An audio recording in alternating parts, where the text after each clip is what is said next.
दोस्तों, महात्मा बुद्ध कहते थे कि मानव शरीर स्वास्थ्य का रहस्य है।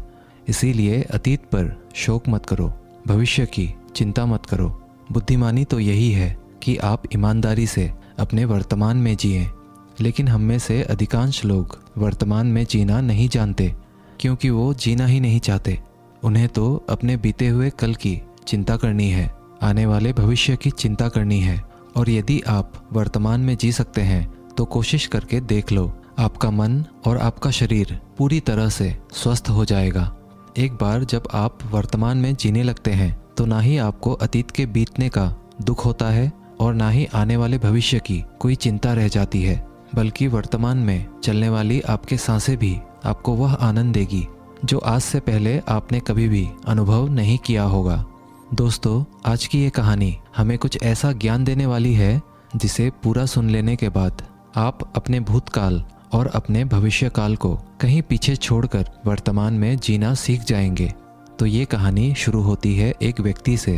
वो व्यक्ति अपने जीवन में बहुत दुखी था, बहुत परेशान था। वह एक पहाड़ की चट्टान पर बैठकर रो रहा था, बिलख रहा था। तभी वहाँ से एक बौद्ध भिक्षु गुजर रहे थे। उसे रोता देख वो बौद्ध भिक्षु उस व्यक्ति के पास गए और उससे कहने लगे, क्या तुम यहाँ से कूदकर अपनी जान देने की सोच रहे हो? वो व्यक्ति कहता है, आपने बिल्कुल सही जाना, लेकिन आपको इससे क्या फ़र्क पड़ता है? ये मेरा जीवन है, मैं इसके साथ जो चाहूँ वो करूँ। तभी वो बौद्ध भिक्षु उस व्यक्ति से कहते हैं, तो फिर अभी तक बैठकर रो क्यों रहे हो? अगर तुम्हें अपनी जान लेनी ही है तो यहाँ बैठकर रोने से क्या फ़ायदा? इस बात को सुनकर वो व्यक्ति थोड़ा सा क्रोधित हो जाता है और उस बौद्ध भिक्षु से कहता है, देखिए महाराज, मैं यहाँ पर जो करने आया हूँ वो तो मैं करूँगा ही, लेकिन आपको इसमें दखल अंदाजी करने की कोई ज़रूरत नहीं। इतना कहते ही वो व्यक्ति फूट फूट कर रोने लगता है। तभी वो बौद्ध भिक्षु उससे कहते हैं, अच्छा ये बताओ, क्या तुम सब कुछ छोड़ आए हो या फिर अपने साथ कुछ लाए हो? तभी वो व्यक्ति बौद्ध भिक्षु को जवाब देते हुए कहता है, हे गुरुदेव, मैं सब कुछ छोड़ आया हूँ।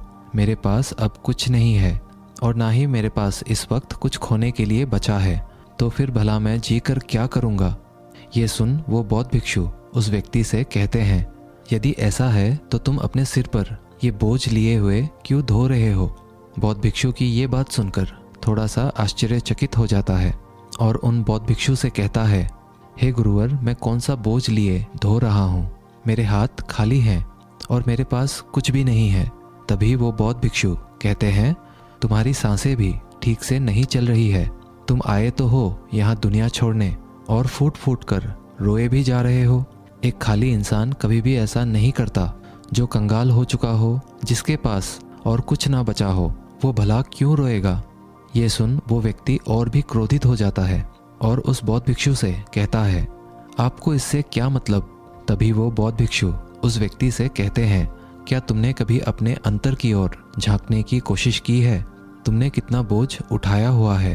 तुम अपने जीवन में कितना कुछ बोझ लेकर अपने इन दो कंधों पर धो रहे हो? इन सभी बोझों को कब तक धोओगे? इन बोझों को यहीं पर उतार दो और थोड़ा सा हल्का हो जाओ। कब तक इन बोझों के तले दबे रहोगे? जैसे ही उस व्यक्ति ने उस बौद्ध भिक्षु के मुंह से ये सारी बातें सुनी, वो तुरंत ही उनके चरणों में गिर पड़ा और उनसे हाथ जोड़कर कहने लगा, हे गुरुदेव, अभी तक मुझे कोई नहीं समझ पाया था। यहाँ से कई लोग आए और गुजर गए, लेकिन किसी ने भी मुझसे ये सब नहीं कहा। आपने तो मेरे मन की बात पढ़ ली, यहाँ तक कि मेरे घरवाले भी मुझे नहीं समझ पाए, लेकिन आपने एक बार में ही मुझे पूरी तरह से जान लिया है। आगे वो व्यक्ति बौद्ध भिक्षु से कहता है, क्या आप मेरी इस समस्या का समाधान कर सकते हैं? बौद्ध भिक्षु कहते हैं, कहाँ है समस्या? वो व्यक्ति कहता है, मेरे घर पर है, आप मेरे साथ चलिए। वो बौद्ध भिक्षु उस व्यक्ति से कहते हैं, नहीं, समस्या तुम्हारे घर पर नहीं है। वो व्यक्ति कहता है, नहीं नहीं गुरुदेव, समस्या मेरे घर पर ही है। आप एक बार मेरे साथ चलकर तो देखिए। वो बौद्ध भिक्षु उस व्यक्ति को समझाते हुए कहते हैं, समस्या तुम्हारे घर पर नहीं, तुम्हारे भीतर है। क्या तुमने कभी अपने भीतर झांकने की कोशिश की है? सारी समस्याएं तुम्हारे भीतर है। जब तक तुम उसका समाधान नहीं करोगे तो तुम्हें हर जगह हर समय समस्या ही दिखेगी। और यदि समस्या तुम्हारे घर पर है तो तुम इस पहाड़ की चोटी पर क्या कर रहे हो? तुम तो कह रहे थे कि तुमने पीछे सब कुछ छोड़ दिया है, अपना घर, अपने परिवार, अपने सगे संबंधी, और यदि तुमने ये सारी चीज़ें छोड़ ही दी हैं तो तुम्हारी समस्या भी वहीं पर छूट गई है। फिर तुम भला इतने परेशान क्यों हो? उस बौद्ध भिक्षु के मुंह से ये सारी बातें सुनकर वो व्यक्ति कहता है, हे गुरुवर, आप सही कहते हैं, मैं आपकी बातों को समझ पा रहा हूँ। कमी तो मेरे ही अंदर है, मैं किसी काम का नहीं हूँ। मैं जब भी कोई काम करने जाता हूँ तो सब बिगाड़ देता हूँ। मेरे हाथों सारे काम गड़बड़ हो जाते हैं। मैंने आज तक कोई भी काम ढंग का नहीं किया। मेरी तो किस्मत ही खराब है। उस व्यक्ति के मुख से ये सारी बातें सुनकर बौद्ध भिक्षु मुस्कुराने लगे और उस व्यक्ति से कहा, अच्छा, तुम्हें लगता है कि तुम्हारी किस्मत खराब है, तो मुझे ये बताओ क्या खराबी है तुम्हारे किस्मत में? तभी वो व्यक्ति उस बौद्ध भिक्षु से कहता है, हे गुरुवर, मुझे व्यापार करना था और व्यापार करने के लिए मुझे धन की आवश्यकता थी। इसीलिए मैंने अपने परिवार से थोड़ा सा धन लिया और उसी धन से मैंने अच्छा सा व्यापार खड़ा किया। लेकिन गुरुवर, मेरा व्यापार ज़्यादा दिन तक नहीं चल सका। शुरू में मेरे परिवार वालों ने मेरा पूरा साथ दिया और तब तक सब कुछ ठीक भी चल रहा था। लेकिन धीरे धीरे मुझे मेरे व्यापार में नुकसान होने लगा और ये सब देख मेरे परिवार वाले मुझसे नाराज़ हो गए और मुझसे दूर चले गए। मैं तो चाहता था कि मैं अच्छा व्यापार करूं, अच्छा धन कमाऊं, ताकि मैं अपने परिवार को अच्छे से संभाल सकूं, उन्हें वो हर सुख सुविधा दे सकूं जिनकी उन्हें आवश्यकता है। मैं तो सब उन्हीं के लिए कर रहा था, लेकिन वो लोग मुझे समझ नहीं पाए और मुझे ही इसका जिम्मेदार ठहराते हैं।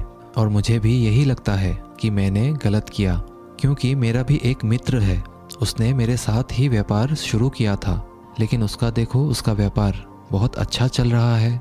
मेरा मित्र जब भी मेरे घर आता है तो अपने अच्छे व्यापार की बातें अवश्य बताता है। वो हमेशा ये कहता रहता है कि किस तरह से उसने अपने दम पर व्यापार को खड़ा किया है और उसे चलाने में भी वह सक्षम है। किस तरह से उसने जी तोड़ मेहनत की और अपने व्यापार को उन ऊंचाइयों तक ले गया। ये सब सुन मेरे परिवार वाले भी मुझसे कहते हैं, देख, वो तेरा मित्र है, उसने अपने व्यापार को कहाँ से कहाँ ले गया, और तूने तो हमारी जमा की हुई पूंजी भी गवा दी, हमारा नुकसान करा दिया। मेरे परिवार वाले मुझसे हमेशा यही कहते रहते हैं कि तेरे बस का कुछ नहीं। इन तानों को सुन सुनकर मैं बड़ा परेशान हो चुका था। इसीलिए मैंने कर्जे लिए और नया व्यापार खड़ा किया, लेकिन वहाँ पर भी मुझे मुंह की खानी पड़ी और मेरा व्यापार पूरी तरह से चौपट हो गया। अब तो हालत यहाँ तक आ चुकी है कि मेरा घर भी अब गिरवी पड़ा हुआ है। अब आप ही बताइए गुरुवर, मैं क्या करूं? तभी वो बौद्ध भिक्षु उस व्यक्ति से कहते हैं, अच्छा, तुम्हें ये पता है कि तुम्हारा मित्र तुम्हारे पास क्यों आता था? तभी वो व्यक्ति कहता है, हाँ, मुझे अच्छी तरह से पता है। वो मुझे मेरे घर वालों के सामने नीचा दिखाने के लिए आता था, मेरी बुराई करने आता था। वह ये जताने आता था कि वो मुझसे व्यापार में कई गुना आगे है, श्रेष्ठ है। वह चाहता है कि मैं उसकी सफलता देखकर दुखी रहूं, तड़पता रहूं और परेशान रहूं। तभी वो बौद्ध भिक्षु उस व्यक्ति से कहते हैं, क्या तुम उसके व्यापार को देखकर सच में दुखी रहते थे? वो व्यक्ति कहता है, हाँ, इतना अच्छा व्यापार उसने खड़ा किया है और मेरा व्यापार चौपट हो गया, तो ये देखकर मुझे तो दुख होगा ही ना गुरुवर, मुझे तो जलन होगी ही। तभी वो बौद्ध भिक्षु उस व्यक्ति से कहते हैं, तुम्हें दुख किस बात का था, अपनी असफलता का या फिर अपने दोस्त की सफलता का? तभी वो व्यक्ति उस बौद्ध भिक्षु से कहता है, अपने असफल होने पर मुझे इतना पछतावा नहीं था, लेकिन मेरा मित्र इतना सफल हो चुका था, उसे देखकर मुझे ईर्ष्या होती थी, मेरे अंदर जलन की भावना उत्पन्न होती थी और मैं ये देख देख कर दुखी रहता था, पछताते रहता था, तड़पता रहता था। तभी वो बौद्ध भिक्षु उस व्यक्ति से कहते हैं, इसका अर्थ तो ये हुआ, अगर तुम्हारा मित्र भी असफल हो जाए तो तुम्हें खुशी होगी। तो वो व्यक्ति कहता है, जी हाँ, मुझे बड़ी खुशी होगी अगर वो असफल हो जाए, उसका व्यापार चौपट हो जाए। ये सुन बौद्ध भिक्षु फिर से एक बार मुस्कुराने लगे और उस व्यक्ति से कहते हैं, इसका अर्थ तो यही हुआ कि तुम्हारी खुशी तुम्हारे मित्र पर निर्भर करती है। यदि वो चाहे तो तुम्हें खुश कर दे और यदि वो चाहे तो तुम्हें दुखी कर दे, क्योंकि तुम खुद से ना तो खुश हो सकते हो ना ही दुखी। तुम तो अपने मित्र के गुलाम बनकर रह चुके हो। और अगर यही बात है तो तुम्हारी समस्या का कोई समाधान नहीं है, क्योंकि तुम्हारी खुशियाँ और तुम्हारी तकलीफ़ें ये सब दूसरों के व्यवहार पर निर्भर करती है। तुम्हारे कर्मों से तुम्हारा तो कुछ हुआ नहीं, ना तो तुम अपने कर्मों से खुश हो सके और ना ही दुखी। इसीलिए तुम्हारी समस्याओं का मैं कोई समाधान नहीं कर सकता। तभी वो व्यक्ति उन बौद्ध भिक्षु से कहता है, हे गुरुवर, ऐसा मत कहिए। मुझे आपसे बात करते करते बहुत आशा आपसे हो गई है, क्योंकि आप ही वो है जिन्होंने मुझे जाना है, मुझे समझा है। हे गुरुवर, मैं आपसे विनती करता हूँ कि मेरे इस समस्या का समाधान मुझे आप बताइए। तभी वो बौद्ध भिक्षु उस व्यक्ति से कहते हैं, जब हम दूसरों से आशा बांध लेते हैं तब हम दूसरों पर पूरी तरह से निर्भर हो जाते हैं। अगर मैं तुम्हें कोई भी रास्ता ना बताऊं, मैं तुम्हें तुम्हारी समस्या का समाधान ना दूं, तो तुम इसी तरह से दुखी रहोगे, रोते रहोगे, बिलखते रहोगे।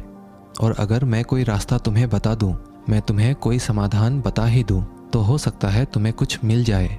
लेकिन एक बात हमेशा याद रखना कि जो तुम्हारा मित्र तुम्हारे घर पर आता है, यह तुम्हें बताने के लिए कि किस तरह से उसने अपने व्यापार में वृद्धि की, किस तरह से उसने कड़ी मेहनत की, जो तुम्हें दुखी करने आता है। लेकिन क्या तुमने कभी गौर किया है, तुम्हारा मित्र बात तो सच्ची ही कह रहा है कि किस तरह से उसने अपने जीवन में वह संघर्ष किया और उस मुकाम तक पहुंचा है। तो उसने अपने अनुभव की ही बात तो तुम्हें बताई है। अब चाहो तो तुम उस अनुभव का इस्तेमाल कर सकते हो, या फिर तुम उस अनुभव को व्यर्थ ही जाने दे सकते हो और अपने मन में ईर्ष्या जैसे भाव उत्पन्न कर सकते हो। समझदारी तो इसी में है कि जब वो तुम्हें अपने अनुभव के बारे में बता रहा है कि किस तरह से उसने संघर्ष किया है अपने जीवन में अपने व्यापार को उस ऊंचाई तक पहुंचाने के लिए, तो तुम अपने बुद्धि का इस्तेमाल करो, उसके अनुभव का इस्तेमाल करो, उसके ज्ञान का इस्तेमाल करो। तुम्हें तो खुश होना चाहिए। तुम्हें जो अनुभव चाहिए था तुम्हारा मित्र आकर तुम्हें घर पर ही दे रहा है, और इस पर तो तुम्हें अपने मित्र का आभार प्रकट करना चाहिए, क्योंकि घर बैठे बैठे तुम्हें वह अनुभव प्राप्त हो रहा है जो तुम अपने जीवन से प्राप्त नहीं कर सके। इसीलिए आगे बढ़ो, संघर्ष करो, उस अनुभव का इस्तेमाल करो और कभी हार मत मानो, क्योंकि समय की एक खूबी है, समय चाहे कैसा भी हो बदल जरूर जाता है। इसीलिए समय चाहे जैसा भी हो, अच्छा या बुरा, दोनों का गुजरना तय है। लेकिन सबसे ज़रूरी यहाँ पर समझने वाली बात यह है कि इन दोनों वक्त को देखने के लिए तुम्हारा जीवित रहना आवश्यक है। और जब तुम्हारा अच्छा वक्त शुरू होगा, तुम अपने संघर्ष से अपने व्यापार को खड़ा करोगे और अपने व्यापार को उन ऊंचाइयों तक ले जाओगे। तब वही तुम्हारे मित्र तुम्हारी सफलता की नहीं, तुम्हारी असफलता के गुण गाएंगे, ताकि तुम उन्हीं की तरह कोई गलत निर्णय लो और तुम उन्हीं की तरह बर्बाद हो जाओ। तो यहाँ पर तुम्हें अपनी बुद्धि का इस्तेमाल करना होगा। तुम्हें उनकी बातों पर ध्यान ना दे करके बल्कि अपने बुद्धि का प्रयोग करना होगा, क्योंकि उस समय वे तुम्हें सुखी नहीं दुखी करने आएंगे, क्योंकि उसे भी तुम्हें दुखी देखकर उतना ही मज़ा आएगा जितना कि तुम्हें उसे दुखी देखकर आएगा। ये सारी बातें सुन वो व्यक्ति उस बौद्ध भिक्षु से कहता है, हे गुरुवर, आप बिल्कुल ठीक कह रहे हो। मेरे जीवन को मैं नहीं चला रहा, बल्कि मेरे सगे संबंधी और मित्र चला रहे हैं, जो मेरे जीवन में सुख और दुख भरे जा रहे हैं। लेकिन गुरुवर, यहाँ पर मेरा एक प्रश्न है। जब मैंने व्यापार खड़ा किया था तो मेरा उद्देश्य यही था कि मैं अपने परिवार को सुखी रख सकूं, उन्हें वह सुख सुविधाएं दे सकूं। तो क्या अपने परिवार के लिए ये सारी बातें सोचना गलत है? मैं तो अपने परिवार के लिए ही सब कुछ कर रहा था, लेकिन व्यापार में नुकसान होने के बाद वह परिवार भी मुझे छोड़ गया। इस पर बौद्ध भिक्षु मुस्कुराने लगे। तभी वो व्यक्ति बौद्ध भिक्षु से कहता है, इसमें मुस्कुराने की क्या बात है? क्या मैंने कोई गलत प्रश्न पूछ लिया? तभी वो बौद्ध भिक्षु कहते हैं, नहीं, हर व्यक्ति यही चाहता है कि कोई उसकी गलती पर सांत्वना दे, और तुम भी वही चाहते हो। हर कोई यही चाहता है कि जब वो कुछ करे तो उनकी प्रशंसा की जाए, और जब हमें प्रशंसा नहीं मिलती है तो हमें भीतर ही भीतर बड़ा दुख होने लगता है। हमारे मन को एक ठेस पहुंचती है, और तब हमारे मन में ये भाव उत्पन्न होने लगता है कि इस दुनिया में सभी मतलबी हैं, सभी अपने मतलब के लिए जीते हैं, सभी अपने मतलब के लिए काम करते हैं। और सभी हमारे साथ अपने मतलब के लिए ही रहते हैं। लेकिन अगर तुम किसी को अपना परिवार मानते हो और अपने उस परिवार के लिए कुछ करना चाहते हो, तो फिर तुम्हें ऐसा क्यों लगता है कि तुम दूसरों के लिए कर रहे हो? तुम तो अपने लिए ही कर रहे हो ना। अगर तुम्हें लगा कि तुम दूसरों के लिए कर रहे हो तो तुम जीवन भर दुखी ही रहोगे।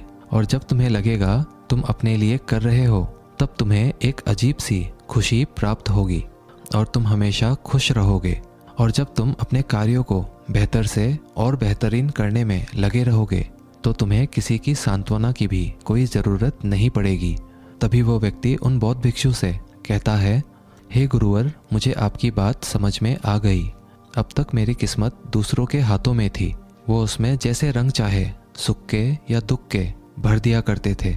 लेकिन अब से मैं अपनी किस्मत अपने हाथ में रखूँगा और फिर चाहे ये अच्छी हो या खराब, मैं हार नहीं मानूंगा। आखिर में वो व्यक्ति उस बौद्ध भिक्षु से कहता है, हे गुरुवर, आपकी सारी बातें तो मैं समझ गया, लेकिन क्या आप मुझे कुछ दे सकते हैं जो मेरे जीवन के सबसे बुरे वक्त में मेरा साथ दे सके, मेरा साथ निभा सके? ये सुनकर वो बौद्ध भिक्षु उस व्यक्ति को एक छोटा सा बक्सा देते हैं और कहते हैं कि ये वस्तु मेरे दिल के बहुत करीब है और इसे तुम्हें अपने बहुत करीब ही रखना होगा। इस बक्से में एक ऐसा राज है जो तुम्हें बड़े से बड़े दुखों से बाहर निकाल सकता है, बड़ी से बड़ी विपत्तियों से छुटकारा दिला सकता है। और इसे तुम तब खोलना जब तुम्हें लगे अब कोई राह नहीं बची हुई है, जब तुम्हें ये लगने लगे कि सब कुछ व्यर्थ है, मैंने जो बातें कही है वो भी व्यर्थ है, ये दुनिया भी व्यर्थ है, यहाँ रहना भी व्यर्थ है। इतना कहकर वो बौद्ध भिक्षु उस बक्से को उस व्यक्ति को थमा देते हैं और फिर वहाँ से चले जाते हैं। वो व्यक्ति उस बक्से को लेकर वापस अपने घर आता है और फिर एक नया कारोबार शुरू करता है। अब की बार वो कारोबार में हार नहीं मानता है और उसका कारोबार बहुत अच्छा चल पड़ता है। उसका कारोबार चलने के कारण उसका परिवार भी अब उसके साथ आ चुका था। उसके पास जीवन की हर सुख सुविधाएं भी आ गई थी। अब वो ना तो भूतकाल का रोना रोता था और ना ही भविष्य काल की चिंता करता था। वो तो केवल अपने वर्तमान को और ज़्यादा बेहतर बनाने की कोशिश में लगा रहता था। लेकिन समय हमेशा बदलता रहता है। जिस तरह से बुरा समय हमेशा नहीं रहता, ठीक उसी प्रकार अच्छा समय भी हमेशा नहीं रहता। उस व्यक्ति के जीवन में एक बार फिर से अच्छा समय समाप्त हो चुका था। वो जिस राज्य में रहता था, उस राज्य पर पड़ोसी राज्य ने चढ़ाई कर दी थी और पूरा राज्य तबाह कर दिया था। उसका व्यापार भी पूरी तरह से तबाह हो चुका था।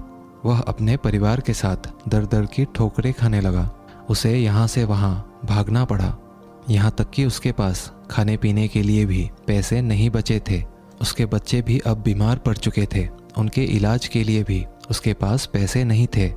तब उसे एहसास होने लगा ये सब व्यर्थ है, उसका ये जीवन जीना भी व्यर्थ है, ये पूरा संसार व्यर्थ है और जो कुछ भी बातें उस बौद्ध भिक्षु ने कही थी वो सारी बातें भी व्यर्थ हैं। आज मेरे पास कुछ नहीं बचा, आज मेरे पास जीने का कोई मकसद नहीं बचा। वो व्यक्ति अंदर से पूरी तरह निराश हो चुका था, अंदर से पूरी तरह से टूट चुका था। वो व्यक्ति ये सब सोच ही रहा था, तभी उसकी नज़र उस बक्से पर पड़ी जो उसे उस बौद्ध भिक्षु ने दिया था। फिर उस व्यक्ति ने उस बक्से को खोला। उस बक्से में एक पर्ची थी जिसमें यह लिखा था कि आपकी नई जिंदगी की शुरुआत कहीं से भी हो सकती है। आपके पास सोने का सिक्का हो ना हो, लेकिन आपके पास वो हिम्मत तो है, तो कुछ ना कुछ आप अवश्य ही कर लेंगे। उस पर्ची को पढ़ने के बाद उस व्यक्ति के मन में एक बार फिर से आशा की लहर दौड़ पड़ी और उसने अपने जीवन में फिर से हिम्मत बांध ली और उन ऊंचाइयों को छूने के लिए फिर से मेहनत करने लगा। दोस्तों, उम्मीद है आज के इस वीडियो से आपने ज़रूर कुछ ना कुछ मूल्यवान सीखा होगा। तो इस वीडियो को एक लाइक और अपने दोस्तों के साथ शेयर ज़रूर कीजिएगा। मिलते हैं अगले वीडियो में, तब तक के लिए धन्यवाद।